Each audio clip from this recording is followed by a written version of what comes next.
जो हम पढ़ रहे हैं कैपेसिटर।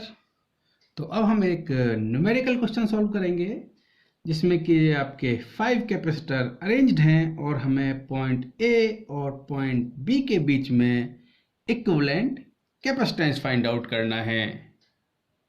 बच्चों, मैं एक बेसिक कॉन्सेप्ट आपके साथ डिस्कस करने जा रहा हूं।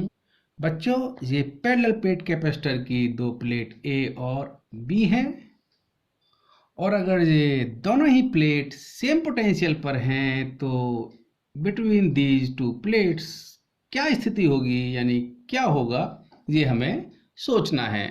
बच्चों, आप वीडियो को पॉज करके 1 मिनट जरा सोचिए। तो बच्चों, ये दो प्लेट्स जिन पर पोटेंशियल सेम है तो दोनों पर इक्वल अमाउंट ऑफ चार्ज होगा यदि दोनों का एरिया सेम है, यानी दोनों का सरफेस एरिया सेम है।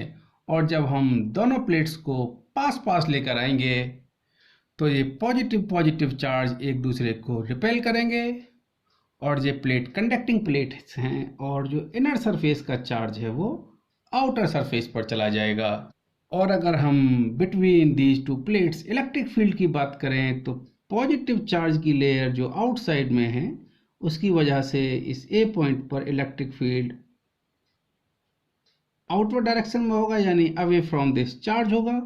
और सिमिलरली ये जो पॉजिटिव चार्ज लेफ्ट प्लेट पर है उसकी वजह से इलेक्ट्रिक फील्ड राइट डायरेक्शन में होगा, यानी जो राइट प्लेट है उसकी वजह से इलेक्ट्रिक फील्ड लेफ्ट डायरेक्शन में होगा और जो लेफ्ट प्लेट है उसकी वजह से इलेक्ट्रिक फील्ड राइट डायरेक्शन में होगा।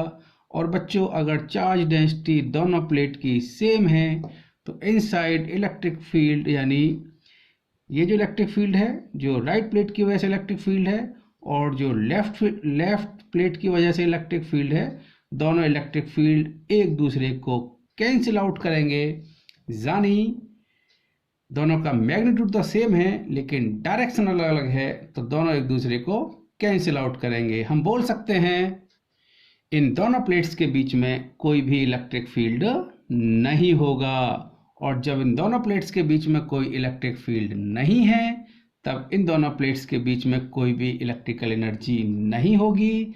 हम बोल सकते हैं कि अंदर, यानी इन दोनों प्लेट्स के बीच में कोई भी कैपेसिटर फॉर्म नहीं होगा, यानी अगर ये दोनों प्लेट्स सेम पोटेंशियल पर हैं तो इन दोनों प्लेट्स के बीच में कैपेसिटर फॉर्म नहीं होगा।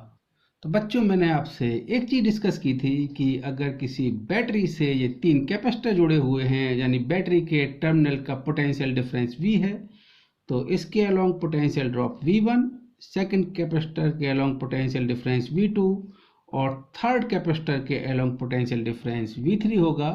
And V1 plus V2 plus V3 that equal to V। ये आपको ध्यान रखना है।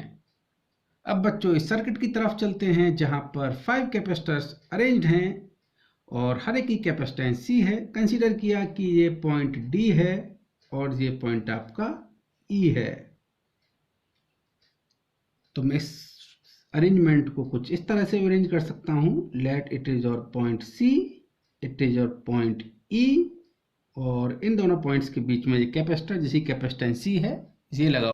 अब कंसीडर किया कि बच्चों ये A पॉइंट है और ये आपका B पॉइंट है, तो एक कैपेसिटर आपका A से C के बीच में अरेंज्ड है और एक कैपेसिटर आपका C और E पॉइंट्स के बीच में लगा हुआ है। और बच्चों, एक कैपेसिटर आपका E और B पॉइंट के बीच में लगा हुआ है। So this is the arrangement of the capacitors. Consider करते हैं कि A और B पॉइंट के बीच में पोटेंशियल डिफरेंस V है, यानी A पॉइंट V पोटेंशियल पर है, B पॉइंट 0 पोटेंशियल पर है।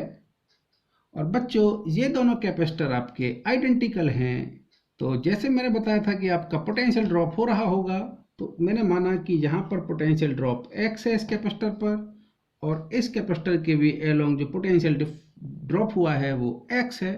तो इस C पॉइंट पर जो पोटेंशियल होगा, यहाँ पर V है, X ड्रॉप हुआ तो यहाँ पर होगा V माइनस X। सिमिलरली इस E पॉइंट पर भी जो पोटेंशियल की वैल्यू होगी that is the V minus X।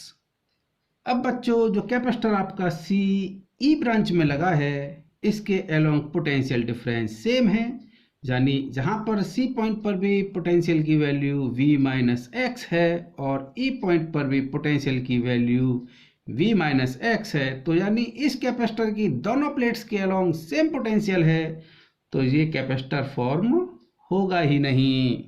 और अब हमारा ए और बी पॉइंट्स के बीच में ये इक्विवेलेंट सर्किट होगा, और अब तो हम बहुत इजीली इसका इक्विवेलेंट कैपेसिटेंस ए और बी पॉइंट्स के बीच में फाइंड आउट कर सकते हैं। तो बच्चों, अब ये जो अपर ब्रांच में दो कैपेसिटर लगे हुए हैं ये सीरीज में लगे हैं, लोअर ब्रांच में भी जो कैपेसिटर हैं वो भी सीरीज में लगे हैं।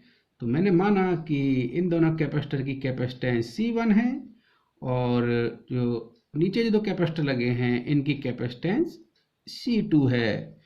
अब ये दोनों कैपेसिटर सीरीज में लगे हैं, तो हम लिख सकते हैं 1/C1 equal to 1/C plus 1/C। So from hair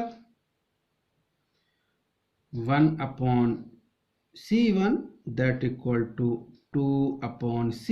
So from here C1 equal to C/2। Similarly C2 की भी वैल्यू जो होगी वो भी आपकी C/2 होगी।